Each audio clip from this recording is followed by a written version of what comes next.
Now that we've taken a look at the interior of cells, let's take a look at extracellular matrix and intercellular junctions. We'll look at the outside of cells and then the connections between them. First, we'll take a look at these extracellular structures. We already talked about in a plant, they have a cell wall, and it's on the outside of that plasma membrane. It is there for support. It also provides a barrier to infection. So over here, we see the cell wall between those two cells. Now, we also have in plant cells these structures called plasmodesmata, and these are tubules that interconnect the two cells. In animal cells, we have an extracellular matrix that is composed of 3 different components. It has collagen fibers and some other fibrous proteins in it. It has proteoglycans, which are proteins with carbohydrates attached to them. And then it also has some linking proteins. The exact nature of that extracellular matrix will depend on the type of tissue that you're in. So if you're in blood, the extracellular matrix is much more aqueous than if you're in a tendon or a ligament, where it's much more densely composed of protein. So cells are surrounded by this extracellular material. Now, cells are also connected to one another through intercellular junctions. The intercellular junctions allow for some communication between cells and provide some direct channels. They're going to be different in plants and animals. So the way that plants intercommunicate between cells is different from the way that animal cells do. In plant cells, we have plasmodesmata, and in animal cells, we have 3 major types of connections. We have tight junctions, gap junctions, and desmosomes. So let's first take a look at the plant plasmodesmata. This gives us an image of a plasmodesmata. These are 2 cells that are next to each other, but instead of the wall going all the way across, there's a channel between them, and that channel is the plasmodesmata. And it allows the cytoplasm of one cell to be continuous with the cytoplasm of the next cell. That allows materials to pass from one cell to another without having to go across the membrane and across a wall. It can go more easily through there. Now, the underlying mechanism of the genetics behind what creates these plasmodesmata are not well known at all. We don't really know the molecular makeup very well, and we don't know what underlying genetics give rise to the structure of the plasmodesmata.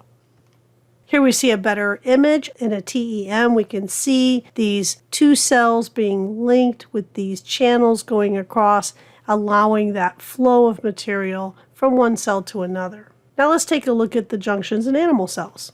The first one is tight junctions. All of these junctions are going to interconnect with proteins of some sort. Here, the protein forms sort of like little buttons that make it so that material can't leak between these cells. So it goes in and periodically interconnects those membranes. And it makes a seal there so material can't leak through. Tight junctions are typically found in epithelial tissues. Epithelial tissues line your surfaces, both your outer surface of your body and all of your internal cavity surfaces. All of your GI tract, your respiratory tract is all lined with epithelial cells. And as you can imagine, you don't want material being able to get between those cells to get into the deeper parts of your body. So we want to have a barrier so that things can't just leak through there. And these tight junctions provide that. Here we see an enhanced vision of a tight junction. Dysfunction of these tight junctions results in a variety of different diseases. We have inflammatory lung diseases like asthma and COPD. If these tight junctions aren't working properly in the tissues of the lungs, it can allow various substances to cross there, particularly like viruses and bacteria, so we could be exposed to a lot of different types of infection, and other environmental contaminants that might be in the air we breathe can more easily get into the bloodstream and damage the lung tissue as well. There also seems to be a connection between tight junctions and leaky gut syndrome. Leaky gut is a sort of a generic term that's used to describe the situation where materials can leak between these layers. And It's associated with Crohn's disease, IBD, which is irritable bowel syndrome, and then also some other diseases that are not really associated with the GI tract that you might not expect, like Alzheimer's disease and type 2 diabetes. So they're finding that a lot more diseases that are not really GI type of diseases might relate back to this issue of materials being able to cross that barrier where they normally would not be able to do so. Any mutation that would damage these types of proteins that create tight junctions could lead to these types of diseases. Let's take a look at desmosomes. Once again, there's going to be proteins involved. Here, the proteins are called adherins, and these form almost like little spot welds along the membrane. These are more for strength. So instead of trying to make impermeable barrier, prevent leakage, this one is there to prevent these cells from tearing apart. They'll also anchor to the cytoskeleton. So in addition to forming these protein rods across and coming in, the cytoskeleton will also connect to these little rivet areas.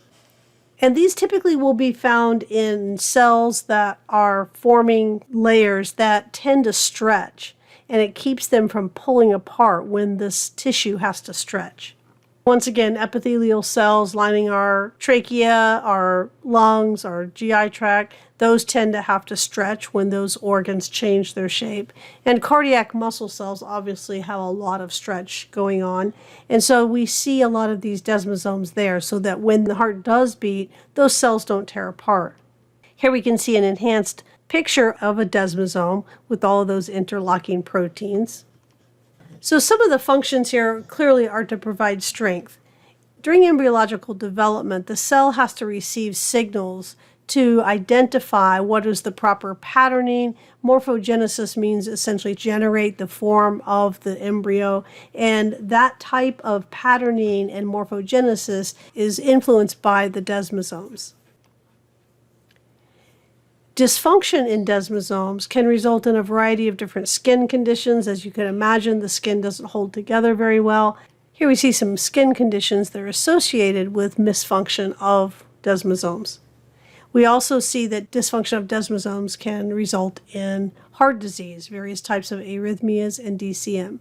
DCM stands for dilated cardiomyopathy. Next, we have gap junctions. The gap junctions are very similar to plasmodesmata in plants. We essentially have these pores that are lined by proteins. So we see these proteins here, the 6 proteins form sort of like a little donut structure with a hole in the middle. And then if I have another one on the other side, it creates a pore there, a little channel. That channel can be opened and closed. That pore is called a connexon. And then when 2 connexons within adjacent membranes line up, we end up creating a channel. These channels are specific. They can be very specific in what is allowed to cross that channel. So that's why we see so many different genes that create these connexin proteins, because they are different depending on the type of cell they're in and what ions they're allowing to pass. Water, ions, nutrients, different materials can pass depending on the specific channel you have. Here we see a better view of some gap junctions. Gap junctions allow for the signaling pathways to be more efficient.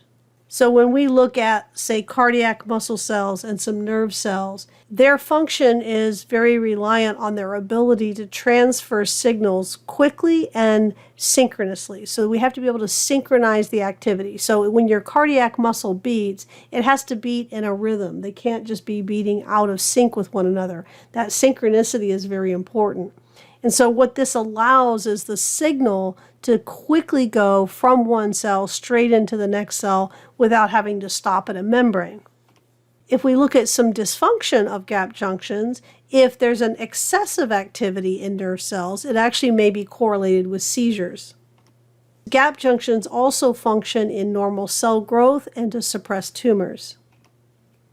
So mutations in some of the connexin genes could be contributed to a variety of disorders that would go along with abnormal cell growth and lack of tumor suppression. So it's associated with deafness, heart conditions, cataracts, some skin disorders, and some other conditions. So that gives us a brief overview of extracellular material and intercellular junctions.